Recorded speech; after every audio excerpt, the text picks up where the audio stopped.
স্বাধীনতাকে সঙ্গত করার প্রশ্নের সঙ্গে আওয়ামী লীগ সরকারের টিকিয়ে রাখাটা আমাদের ফরজ কাজ বলে আমরা যেভাবে নিয়েছিলাম এটা ঠিক করি নাই। হিডেন এজেন্ডা হলো বাজার দর বাড়াইতে চায়, বাড়ায় মনে করে যে অবাধ নির্বাচন তো হবে না, এটা ম্যানিপুলেটেড ইলেকশন হবে। বাংলাদেশের সাংবাদিকতার স্বাধীনতা এখনো হয়নি, সংবাদপত্রের তথাকথিত স্বাধীনতা হয়েছে মালিকদের এবং নিয়ন্ত্রকদের। কোনো কিছু স্বতঃস্ফূর্ত হলে সেইটা আবার পরিকল্পিত হয় কিভাবে?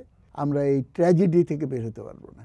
বিজয় অর্জন করি কিন্তু বিজয় রক্ষা করি। এইবার ছাত্রদের নেতৃত্বে গণ অভ্যুত্থান হয়েছে এবং এই অবস্থায় যেটা চলতেছে আগামী দিনে শ্রমিক শ্রেণীর সংগঠিত সচেতন শ্রমিক শ্রেণীর নেতৃত্বে গণ অভ্যুত্থান হবে। আজ আমাদের অতিথি ডাকসুর সাবেক ভিপি ও বাংলাদেশের কমিউনিস্ট পার্টির প্রাক্তন সভাপতি মোজাহিদুল ইসলাম সেলিম। মোজাহিদুল ইসলাম সেলিম, আপনাকে স্বাগত। ধন্যবাদ। ধন্যবাদ। বিজয়ের মাস, আপনাকে বিজয়ের শুভেচ্ছা জানাই। একই সঙ্গে মুক্তিযোদ্ধা হিসাবে স্বাধীনতার 54 বছরে এই বিজয়ের অনুভূতি আপনার কাছে কেমন জানতে চাই। ধন্যবাদ। এই প্রশ্নটাই আমার মনকে আজকে প্রবলভাবে আলোড়িত করছে।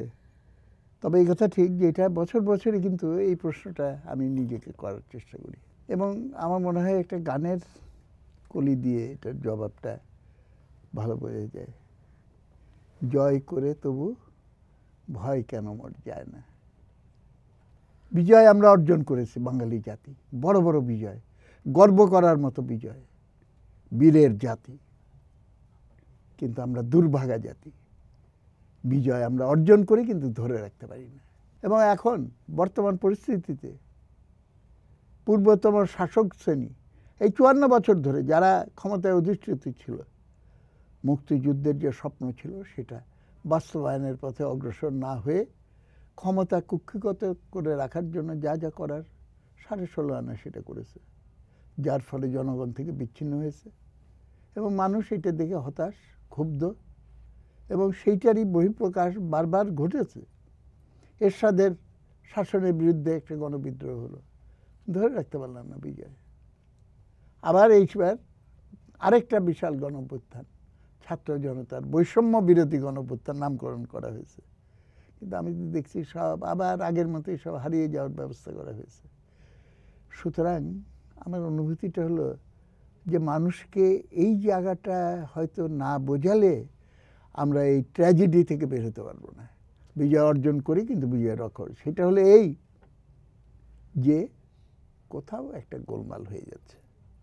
সেই গোলমালটা হলো যারা এই ঘটনার নায়ক, প্রকৃত কারিগর, তাদের দিয়ে পুরানো ব্যবস্থার পতন বা পুরানা শাসন কাঠামোর পতন ঘটাতে পারলেও নূতন শাসন কাঠামো গড়ে তোলার জন্য তাদেরকে ধারে পাশে ঘিরতে দেওয়া হয় না। তো সেক্ষেত্রে 24শে জুলাইয়ের যে অভ্যুত্থান হলো, আপনি বললেন বৈষম্যের বিরুদ্ধে স্লোগান দিয়ে, সেখানে বামপন্থীদের তো জোরালো ভূমিকা থাকার কথা, এই অভ্যুত্থানের পর রাজনীতি নিয়ন্ত্রণ করার কথা, কিন্তু তারা রাজনীতি নিয়ন্ত্রণ করতে পারল না। না, সেটা তো একটা বড় সমস্যা। বামপন্থীদের ভুল ত্রুটি আগেও আছে। তার চেয়ে বড় কথা, যখন নাকি এরশাদের পতন হলো তখন জাতীয় এবং আন্তর্জাতিক কায়েমি স্বার্থবাদীরা দেখলো যে এখন তো মার্শাল ল ছিল এতদিন খুব সুন্দর, আমরা প্রধানের কাছে, যে মার্শাল ল প্রধান রাষ্ট্রের কর্ণধার, একটা লোকের কাছে কানে কানে ফিসফিস করে আর কিছু চেক লিখে দিলেই আমার কাজটা করে ফেলতে পারতাম। তো এখন তো আবার ইলেকশনের মাধ্যমে কে ইলেকশনে জয়লাভ করে এরকম অনিশ্চয়তার ভেতরে আমরা লুটপাট করব কিভাবে? ওর জন্য তারা একটা ব্যবস্থা দাঁড় করালো, দ্বিদলীয় বা দ্বিমেরুকরণ ভিত্তিক রাজনৈতিক একটা কাঠামো। একবার তুমি, একবার সে, একবার সে, একবার তুমি, মিউজিক্যাল চেয়ারের মতো ক্ষমতার হাত বদল হতে থাকবে। তুমিও কিছু লুটপাট করো, তুমিও কিছু লুটপাট করো। সরকার এবং বিরোধী দল দুইটাই আমার পক্ষের লোক। এবং এইভাবে আওয়ামী লীগ বিএনপির ভিতরে তারা ক্ষমতার দ্বন্দ্ব। এরশাদের পতনের পর আমার হাতে লেখা 3 জোটের রূপরেখা আমি ড্রাফট করেছিলাম এবং তার পতনের পর আচরণবিধি একটা প্রণয়ন হয়েছিল এবং সবাই স্বাক্ষর করেছিল। ওইখানে অনেক কিছু ছিল, কিন্তু ইন্ট্রোডাকশনে ভূমিকায় ছিল যে স্বৈরাচারী এরশাদের পতন হয়েছে, দেশ সমস্যায় জর্জরিত। আমাদের এখন এই আবর্জনা পরিষ্কার করার কাজটি হলো প্রধান। আগামী 2 বছর আমরা এই আবর্জনা পরিষ্কার করব। দুর্ভাগ্য, আবর্জনা পরিষ্কার করার জন্য দলীয় স্বার্থকে সেকেন্ডারি করার বদলে কে কতটা বেশি পরিমাণে আবর্জনা নিজের আঁচলে বাঁধবে এই কম্পিটিশন লেগে গেল। কিন্তু আপনারা বলেছেন যে বুর্জোয়া দলগুলো জনগণ থেকে বিচ্ছিন্ন হয়েছে এবং তারা জনগণের কাছে যে প্রতিশ্রুতি দিয়েছে সেটা আওয়ামী লীগ, বিএনপি, জাতীয় পার্টি কেউ রক্ষা করেনি। কিন্তু তার বামপন্থীরা বিকল্প শক্তি হিসাবে দাঁড়াতে পারলো না কেন? এবং দেখলাম যে অনেক ক্ষেত্রেই সেটা 91 থেকে, অন্যের আগের কথা যদি বাদও দেয়, যে বুর্জোয়া দলগুলোর সাথে তারা লেজুর বৃত্তি শুরু করলো। সেটি 91 নির্বাচনে, 96 নির্বাচনে না হলেও 2008 নির্বাচনে বামপন্থীদের একটা অংশ বুর্জোয়া রাজনীতির সঙ্গে গাঢ়বদ্ধ হলো। আচ্ছা, দ্বিতীয় প্রশ্নটা পরে জবাব দেব, আমি প্রথম প্রশ্নটা বলে নিই। বুঝতে হবে যে বামপন্থা হলো পুরানোকে পরিত্যাগ করে নূতনের বার্তা নিয়ে তারা আসে। এটা ছাড়া বামপন্থার আর কোনো পরিচয় হতে পারে না। আপনি নৌকা চালিয়েছেন কোনোদিন? ভাটিতে তরতর করে যায়। উজানে যখন আপনি নৌকা চালাতে চান তাহলে কিন্তু 100 গুণ বেশি পরিশ্রম করতে হয়। কেন? চলতি হাওয়া যা প্রচলিত সেই ব্যবস্থাকে কতগুলো বিশেষ সুবিধা দেয় এবং 1 ক্যালোরি এনার্জি খরচ করে সে 1 মাইল চলে যায়। আর আমার এক মাইল ক্যালোরি 1000 ক্যালোরি খরচ করে হয়তো আমি 1 কদম আগাইতে পারি না। এটা চলতি হাওয়ায় আত্মসমর্পণ না করতে গেলে, না করার নিয়ত থাকলে পরে আপনি কিন্তু ধীরে অগ্রসর হবেন। এইটা হলো, সুতরাং সেইটা হলো। তারপরে আমি বলছি এইটা সাধারণভাবে এটা কোনো এক্সকিউজ না, এটা অজুহাত হতে পারে না। আমি মনে করি যে বামপন্থীদের অনেক আরও কিছু করার সুযোগ ছিল। আমরা সবচেয়ে বড় ভুল করেছি স্বাধীনতার পর। আমরা স্বাধীনতাকে সঙ্গত করার প্রশ্নের সঙ্গে আওয়ামী লীগ সরকারের টিকিয়ে রাখাটা আমাদের ফরজ কাজ বলে আমরা যেভাবে নিয়েছিলাম এটা ঠিক করি নাই। তখন বলা উচিত ছিল যে আওয়ামী লীগের শাসন যদি পছন্দ না হয়, বঙ্গবন্ধুর শাসন যদি পছন্দ না হয়, আমরা কমিউনিস্ট, ন্যাপ, আমরা এই বামপন্থীরা আছি, আমরা এই সরকার চালাবো, আপনারা এই দিক ওদিক তাকায়েন না। তাহলে পরে হয়তো জাসদের জন্মের প্রয়োজন হতো না এবং যেই নৈরাজ্যজনক অবস্থা এটা হতো না। এবং আওয়ামী লীগ শাসন কী কী ত্রুটি করেছে, মৌলিক ত্রুটি, সেটা যেহেতু প্রশ্নের ভেতরে নাই সেই আলোচনাটা আমি এখন করছি না। এই হলো একটা। দ্বিতীয় কথা হলো আপনি যেটা বললেন যে এই সময়টায় আমাদের ভূমিকাটা ছিল না বলে যে কথাটা প্রচার করা হয় সেটা মোটেও ঠিক না। এটা কারণ হলো আমি বলছি, মানে জোরালো ভূমিকা ছিল। জোরালো ভূমিকা না থাকা দৃশ্যমান, এটাই মনে হচ্ছে। 16 বছর ধরে আওয়ামী লীগ শাসনের বিরুদ্ধে লড়াই করলো কারা? জেল খাটলো কারা? কার চোখে খোঁচা মেরে চোখ অন্ধ করার উপর মেঘ, আমার হাত ভেঙে দিল কারা সিলেটের মিটিংয়ে? সব লড়াই করেছে বামপন্থীরা। কিন্তু আমাদের একটা বড় ভুল, রাষ্ট্র ক্ষমতার প্রশ্নটাকে সরাসরি অ্যাড্রেস করিনি। এবং সেইখানে একটা মৌলিক ভুল আছে কি না এটা ভেবে দেখতে হবে। আমি তো অবশ্যই খুবই কনভিন্স যে আমরা একটা ধারণা করতাম, একটা স্লোগান দিই, আপনি শুনবেন আমাদের মুখ থেকে, আমাদের কর্মীদের, চলছে লড়াই গণতন্ত্রের, শেষ লড়াই সমাজতন্ত্রের। তা আমরা বামপন্থীরা হলো সমাজতন্ত্র। এখনকার যে লড়াই এইটা আমরা খুব প্রাসঙ্গিক না, এইটা হলো বুর্জোয়া, পেটি বুর্জোয়া, জাতীয়তাবাদী তাদের লড়াই। শুধু এখন সরকার টরকার করার ব্যাপারটা ওরা চিন্তা ভাবনা করুক। আমরা ইলেকশনের সময় বক্তৃতা দিই, ভাই আমাকে ভোট দিলেও আপনার সঙ্গে আছি, ভোট না দিলেও আপনার সঙ্গে আছি। মানে এই চিন্তা বা এই চিন্তাটা ভুল, এই চিন্তাটা ভুল। পাওয়ার কোশ্চেনটা প্রত্যেক নির্দিষ্ট কোরিলেশন অফ ফোর্স যাই হোক না কেন সেই জায়গায় জনগণের স্বার্থে বেস্ট ইউটিলাইজ হতে পারে, সেইভাবে আমার কিন্তু পাওয়ার কোশ্চেনটা অ্যাড্রেস করে সরকারের প্রশ্নটায় সামনে। আপনি বলছেন 24শে জুলাইয়ের বামদের ভূমিকা ছিল, বিশেষ করে আপনার যে বিবৃতি সেটা আমরা তখন দেখেছি এবং সেটা 2 আগস্টের আগেই যে সরকারের পদত্যাগের কথা বলেছেন। অনেক ছাত্র নেতারাও তখন সরকারের শেখ হাসিনার পদত্যাগের কথা বলেননি, কিন্তু কমিউনিস্ট পার্টি থেকে বলা হয়েছে। কিন্তু পার্টির ভিতরে এই আওয়ামী লীগ প্রশ্নে তো একটা দ্বিধাদ্বন্দ্ব ছিল। পার্টির ইন্টারনাল সিচুয়েশন আমি আলোচনা করতে রাজি না, তবে আমি জেনারেলি বলছি যে সমাজের ভেতরে যখন এরকম একটা চিন্তা থাকে, আপনি অ্যানালিসিসে বুঝেন, স্বাভাবিকভাবে এটা খুব যুক্তিসঙ্গত চিন্তাটা করা, আমি অন্যায় মনে করতেছি না, কিন্তু ভুল চিন্তা। চিন্তাটা হলো আমরা যেই দিন শক্তিশালী হব সেই দিন পাওয়ার নেব। যেমন ইন্ডিয়ার ক্ষেত্রে উদাহরণটা দিই, জ্যোতি বসুকে অফার করা হয়েছিল প্রাইম মিনিস্টারশিপ, কিন্তু তার দল সিপিএম মেজরিটিতে 7-6 ভোট নাকি এরকম একটা হয়েছিল, মানে হেরে গেছিলেন। হ্যাঁ হেরে গেলে সিদ্ধান্ত হলো যে তিনি নেবেন না। যুক্তিটা কি, এখনো আমরা সমস্ত রাজ্যগুলোতে প্রধান শক্তি হয়ে উঠি নাই, এইরকম একটা অবস্থায় এই সরকারের দায়িত্ব গ্রহণ করা সঠিক হবে না। এখন সেই চিন্তাটা আসছিল কিভাবে, আসার ফলে চিন্তার ফলটা কি, যতক্ষণ পর্যন্ত না আমরা মেজর ফোর্স না হচ্ছি ততদিন পাওয়ার কোশ্চেন আমাদের একেবারেই ডিল করা উচিত নয়, সেইটা লক্ষ্য নিয়ে কাজ করা উচিত নয়। তা আমরা যদি এটা করি তাহলে পরে লোকজন বলবে যে এখনও যদি আপনি আমার সঙ্গে যান, বাংলাদেশে কোন আন্দোলনটা অতীতে হয়েছে এবং এখন হচ্ছে যেখানে বামপন্থীরা প্রধান নেই, আপনি বন্দর ধরেন, আপনি দ্রব্যমূল্য ধরেন, আপনি রিক্সা ভ্যান শ্রমিকদের ধরেন, চা বাগান ধরেন, আপনি গার্মেন্টস ধরেন, কৃষকের আন্দোলন ধরেন, সমস্ত জায়গায় এটা আছে। কিন্তু আবার দোদুল্যমানতাও আছে না, মানুষকে প্রথমে বুঝতে হবে, আমাদের ভুলটা বুঝতে হলে এই জায়গাটা আমরা যে বস্তুনিষ্ঠভাবে বিবেচনা করতে ভুল করছি, সেই কোথায় ভুল করছি এটা হবে। মানুষের কাছে গেলে আপনি যদি বলেন এই সমস্যা ওই সমস্যা, সেলিম ভাই ইলেকশন কি হবে, সেলিম ভাই কে নেক্সট গভর্নমেন্ট কে আসতেছে, আমি যতই খণ্ডিত ইকোনমি ইস্যু নিয়ে তাকে অ্যাজিটেট করার চেষ্টা করি, তার চিন্তা চলে যাচ্ছে রাজনীতিতে। আর আমি একটা রাজনৈতিক সচেতন শক্তি হিসেবে যেখানে আমার দায়িত্ব হলো তাকে রাজনৈতিকভাবে সচেতন করা, শ্রেণী সংগ্রাম বোঝানো, এবং শ্রমিক শ্রেণীকে কেন রাষ্ট্র নিয়ন্ত্রণ নিতে হবে, না নিলে কিছু করা যাবে না। এবং আমাদের মুক্তিযুদ্ধের ইতিহাস, সরি আমি এটা বোঝানোর জন্য বলতেছি, মুক্তিযুদ্ধের ইতিহাস, আমাদের পদস্থলের সূত্রপাত জায়গাগুলো একটা উল্লেখ করছি আমি।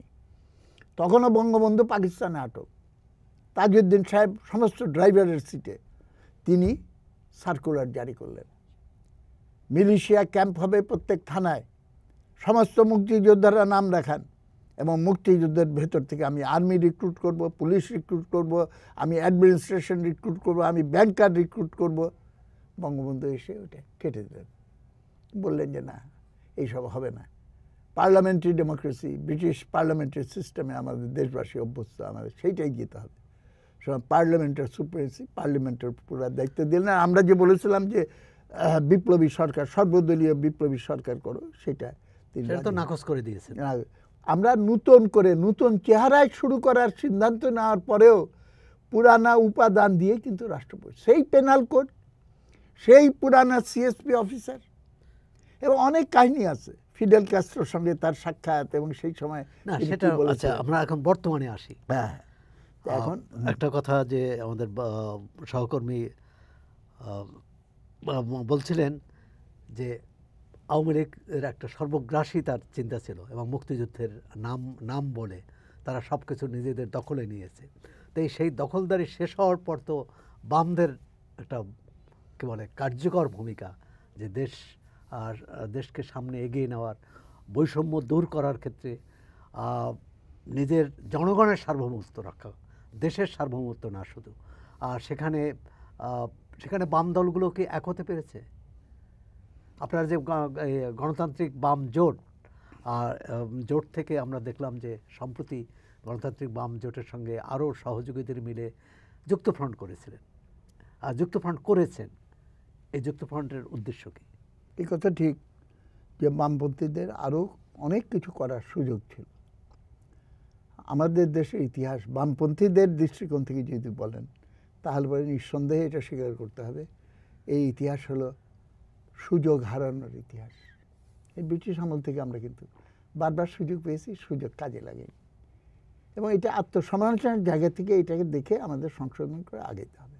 এখন সেকেন্ড কথা আমি বলতে চাই, বামপন্থীরা যতটা করতে পারতো ততটা করে নাই ঠিকই, কিন্তু যতটা করেছে এটাও কিন্তু মানুষকে জানাইতে পারেনি, বা এটা স্বীকৃতি পায়নি। কেননা স্বীকৃতিটা নির্ভর করছে আমাদের মিডিয়ার উপরে।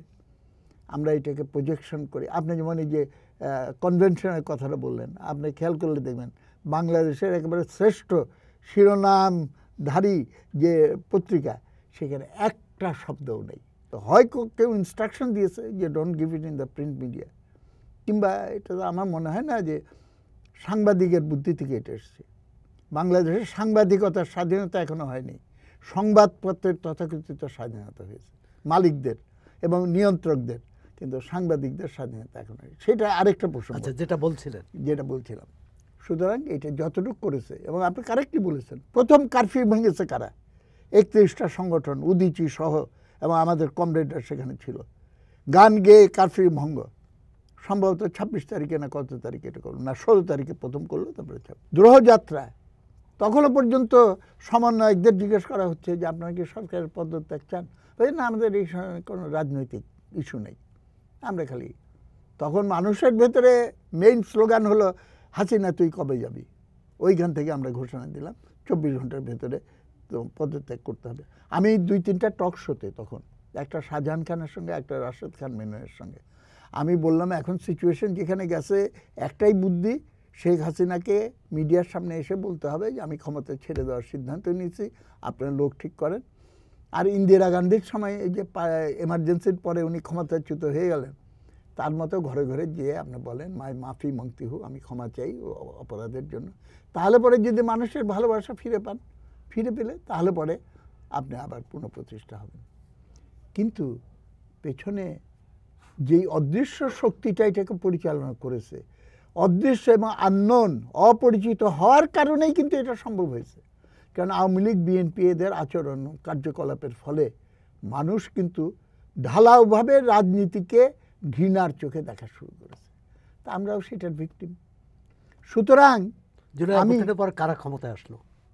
ক্ষমতায় আসলো ওই অদৃশ্য শক্তি, এবং যেটা ক্লেম করা হয় মাস্টার মাইন্ড এবং মেটিকুলাসলি প্ল্যান্ড পরিকল্পনা, এইসব কথা বলা হয়। আহম্মকরা এইসব কথা বলছে। আমি যদি যুক্তি দিয়ে বলি, যেটাকে তোমরা বলছো স্বতঃস্ফূর্ত গণ অভ্যুত্থান, কোনো কিছু স্বতঃস্ফূর্ত হলে সেইটা আবার পরিকল্পিত হয় কিভাবে? দুইটা হলো পরস্পর বিরোধী। যা পরিকল্পিত সেটা কোনোদিন স্বতঃস্ফূর্ত না, এবং যা স্বতঃস্ফূর্ত সেটা কোনোদিন পরিকল্পিত হতে পারে না। এই গণ অভ্যুত্থানের অন্তর্যামী বা তার আসল কারিগর হলো জনগণ। জনগণকে সরায় দিয়ে বারবার এটা হয়েছে। জনগণের কোনো ভাগ্যের পরিবর্তন হয়েছে গত 15 মাসে? কোনোদিন হবে না। আমি যেটা বলি এটা অর্থটা বুঝে নিয়েন। জমি বর্গা দেওয়া যায়, স্বার্থ বর্গা দেওয়া যায় না। কোনো ব্যক্তি, কোনো শ্রেণী আরেকজনের কাছে, হাসিনা, খালেদা, ইউনুস, সেলিম, কারো কাছে বর্গা দিয়ে তার স্বার্থ আদায় হবে না। ওর জন্য তাকে শিখাইতে হবে তোমার কোনো মুক্তিদাতা নাই, তুমি নিজের মুক্তিদাতা, তুমি শ্রেণী হিসেবে সংগঠিত হও, গেট রেডি। সরকার চালাইতে হবে, রাষ্ট্র চালাইতে হবে। এই কাজটা তো জনগণের পার্টি করবে, কিন্তু সেক্ষেত্রে বাংলাদেশের কমিউনিস্ট পার্টি বা বাম গণতান্ত্রিক জোট খুব বেশি এগোতে পারলো না। আচ্ছা, এইটা আমি স্বীকার করছি, আরও এগোনোর সম্ভাবনা ছিল, সেটা কাজে লাগায়নি, এইটা আমি স্বীকার করি। কিন্তু আপনি যদি মনে করেন যে বামপন্থা আলাদা একটা দুনিয়ায় বিরাজ করে এবং বিকাশমান হচ্ছে, বিরাট ভুল করবেন। সমস্ত কিছু ইন্টিগ্রেটেড, একটার সঙ্গে আরেকটা ওতপ্রোতভাবে জড়িত, এবং ডেমনস্ট্রেটিভ এফেক্ট বলে একটা কথা আছে, এবং ডেমনস্ট্রেটিভ এফেক্টটা সময়ের ধারাবাহিকতায় কিন্তু অগ্রসর হতে থাকে যুগ যুগ ধরে। এইটাই মানুষ দেখে অভ্যস্ত। বড় জমিদার, দুইজন প্রজার ভেতরে তর্ক হচ্ছে, আরে তোর জমিদার আবার কি, ও দুইটা অন্যায় করলে থাপ্পড় মারে। আমার জমিদার এমন পাওয়ারফুল যে ধরে নিয়ে কাপড় চোপড় খুলে চাবুক মারে, এগুলো করে লবণ লাগায় দেয়, কে বেশি অত্যাচারীর অধীনে আছে, এইটা নিয়ে কম্পিটিশন হয়। এই মানুষকে নিয়ে আসতে হবে কোন জায়গায়?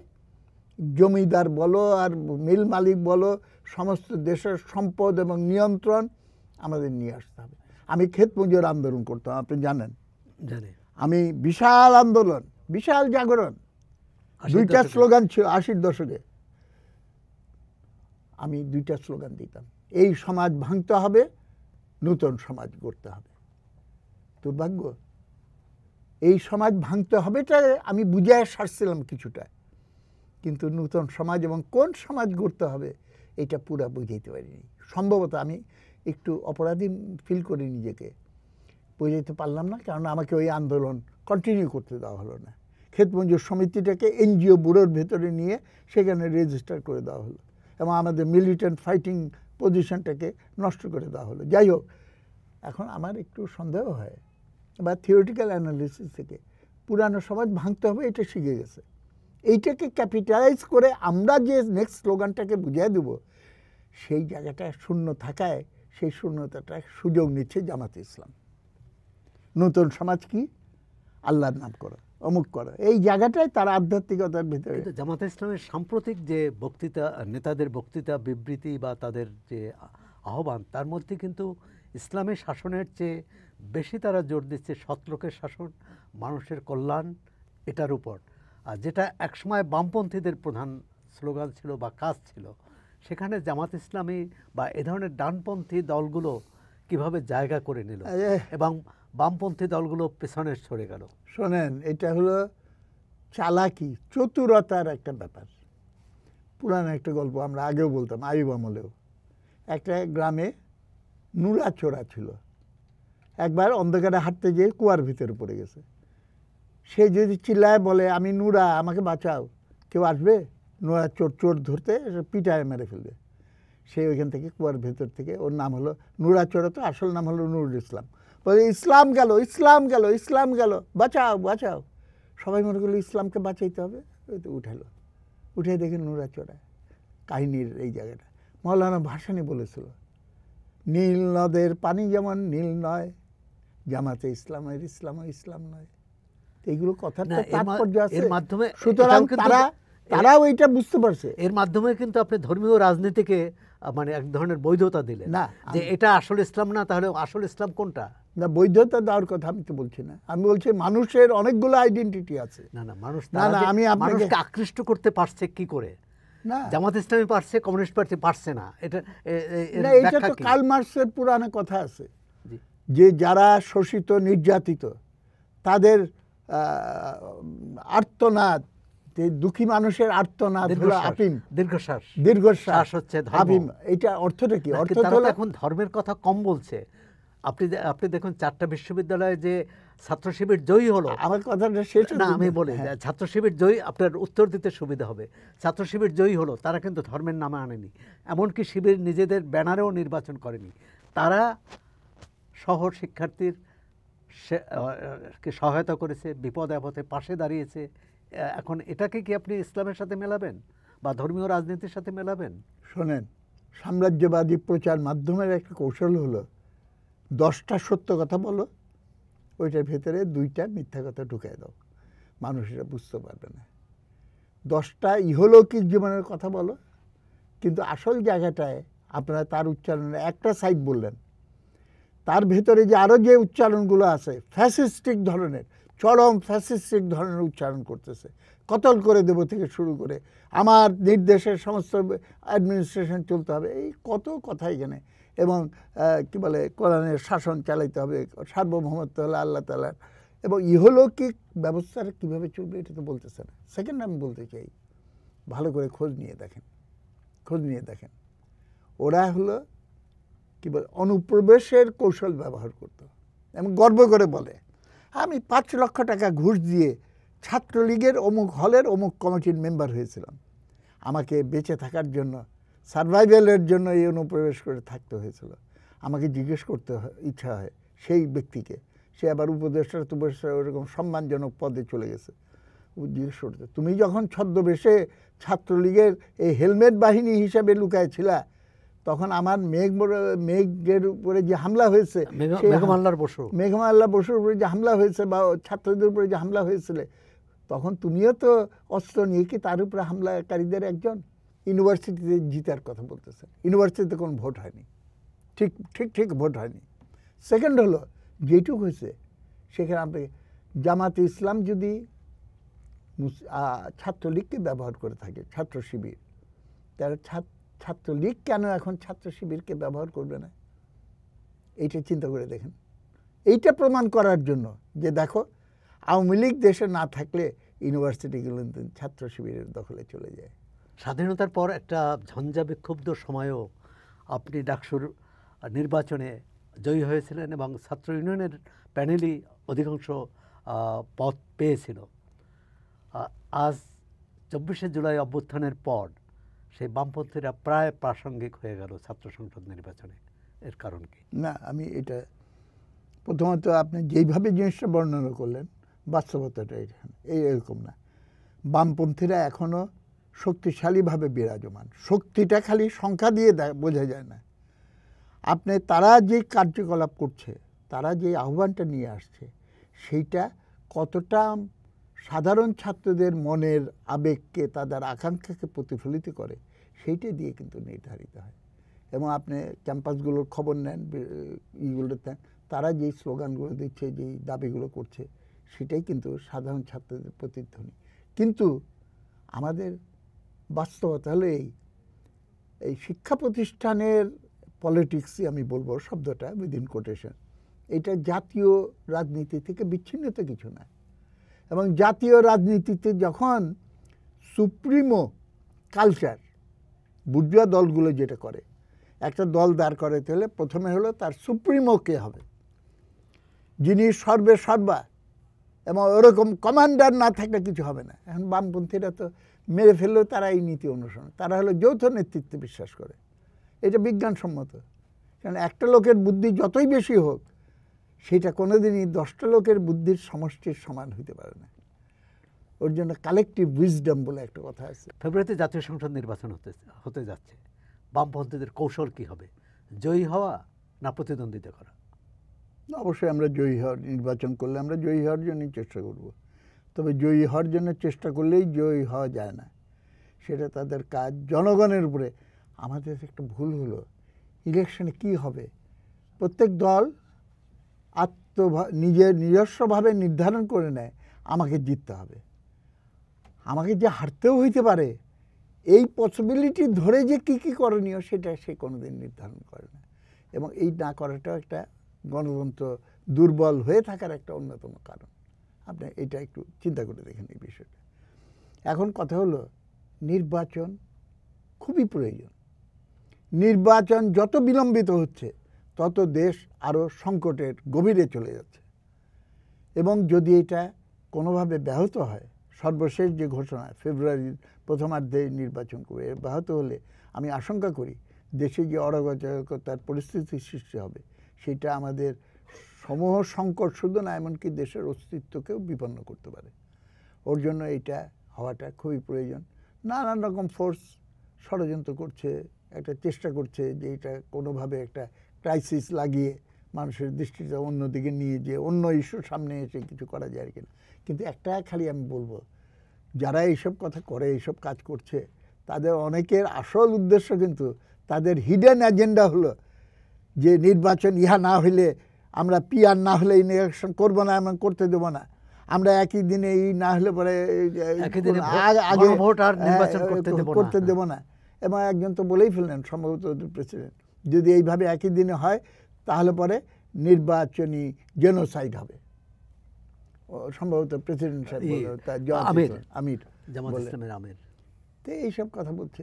হয়তো হিডেন এজেন্ডা হলো বাজার দর বাড়াইতে চায়, বাড়ায় মনে করে যে অবাধ নির্বাচন তো হবে না, এটা ম্যানিপুলেটেড ইলেকশন হবে, ওইখানে আমি 15টা সিট অফার করতেছে, আমি যে যদি 16টা করতে পারি, 17টা করতে পারি, যতটা করতে পারি, এইগুলো আছে। কিন্তু আওয়ামী লীগ যখন মাঠে নাই, তখন তো জামাত ইসলামী এবং বিএনপি প্রধান প্রতিদ্বন্দ্বী, দুই প্রধান প্রতিদ্বন্দ্বীর মধ্যে কি এরকম আপসরফা হতে পারে?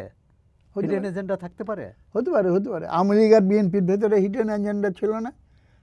তারা বলতো প্রধান বিরোধী দল। আমি বলছি প্রধান বিরোধী দল কেমনে? আমি তো সেমিনার করি, তারা নেতারা বলে যে আমরা এখন জাতির সৌভাগ্য যে সামাজিক অর্থনৈতিক নীতির ক্ষেত্রে আমরা মুক্ত বাজার অর্থনীতির পক্ষে, আমরাও তারাও। তাহলে তারা তো একই নীতিতে বিশ্বাস করে, তারা তো ভুয়া বিরোধী দল। আসল বিরোধী দল হলো এই নীতির বিরুদ্ধে যারা থাকে। জামাতে ইসলামের নীতি কি? বাজার অর্থনীতি। জামাতে ইসলামের নীতি কি? লুটপাট চলবে এই মুনাফার নামে, সেইটাকে হয়তো একটা ধর্মীয় আবরণ দিয়ে কাভার দেওয়ার জন্য সে এই শরীয়ত সম্মতভাবে ইয়ের কথা বলার চেষ্টা করে, সেটা এখনও এক্সপ্লেন করতে পারেনি। এইখানে বামপন্থীরা যে এই বাস্তবতার পরিপ্রেক্ষিতে আমরা জোর করে সমর্থন আদায় করে সরকারি ক্ষমতায় অধিষ্ঠিত হয়ে প্রাইম মিনিস্টার হইতে পারবো, মন্ত্রী হইতে পারবো, কিন্তু বিপ্লব সাধন করতে পারবো না, এইটা আমরা জানি। এবং আমরা সেটা আন্তরিকভাবে বিশ্বাস করি বলেই জনসমর্থনটা কিভাবে আনা যায়, মানুষের চেতনা অসমভাবে বিকশিত হয়, সবাই একসঙ্গে সচেতন হয় না।